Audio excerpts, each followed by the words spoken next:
Okay, you're listening to the Jesus Heart Radio for December the 23rd, 2016. The time is 12:20 p.m. and it's time now for the Friday sermon of the Christian Hearts Christian Fellowship online ministry with myself, the pastor, Isaac David Bregman, our brother Isaac David Bregman. And now let's get into it.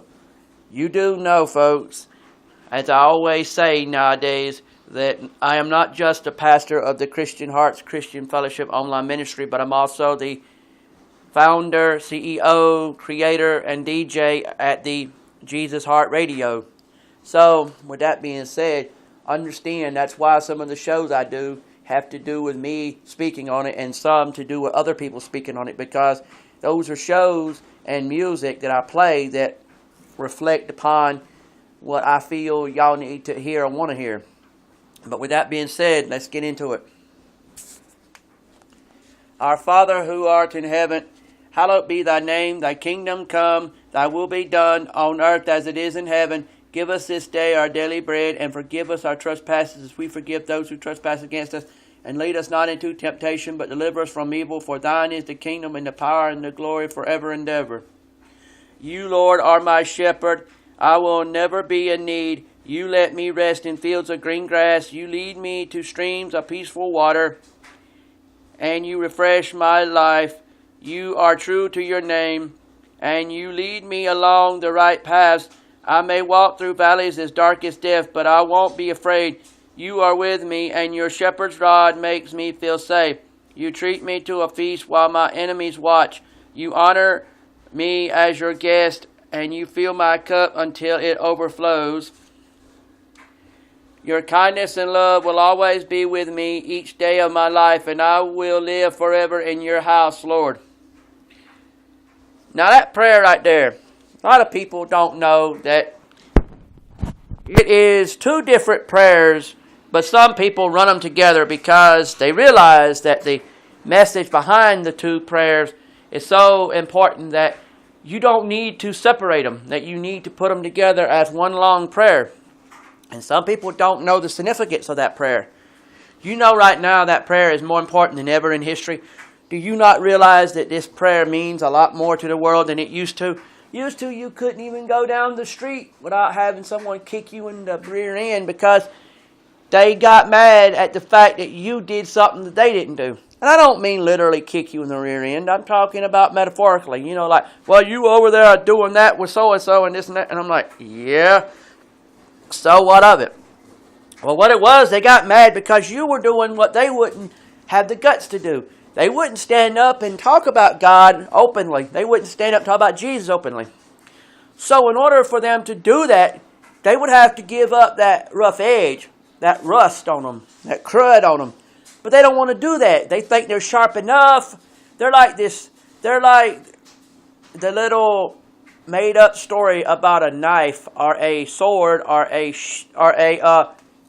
a knife or a sword or a axe that was a living object, and it's told itself that it was okay in the shape it was in, rusty, dull, and all that, because that's how they've gotten as it got older.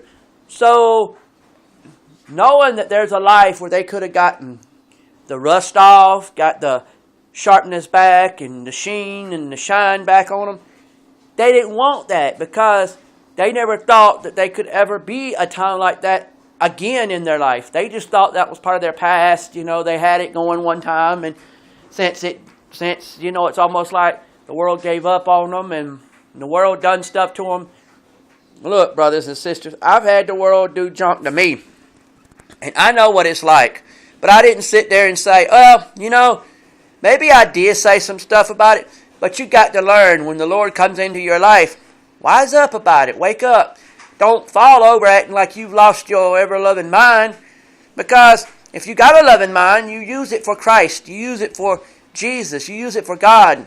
Show them how you feel about the world and everything in it. Because we can't live in this world with all these, well, I'm a rusty, dull old blade, so I guess that's the way I'm going to be for the rest of my life. No, that's what the devil wants you to do. The devil threw the water in your face. The devil started doing everything you can do to a blade to make it dull. Till the point was you were a rusty, dull blade because the devil had you believe in this mess you were going for.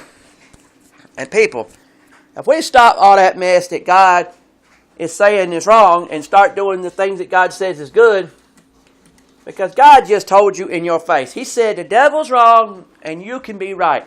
The devil's wrong and God's always right. And you didn't hear that because you were too busy off in La La Land saying, well, there ain't nothing I can do to change my situation. Oh, on the contrary, there is. But you don't want to listen to God because you think God don't know what He's talking about. You know that God is always right. Jesus, His Son, is always right. And how come we live in this world where we can't just say, look,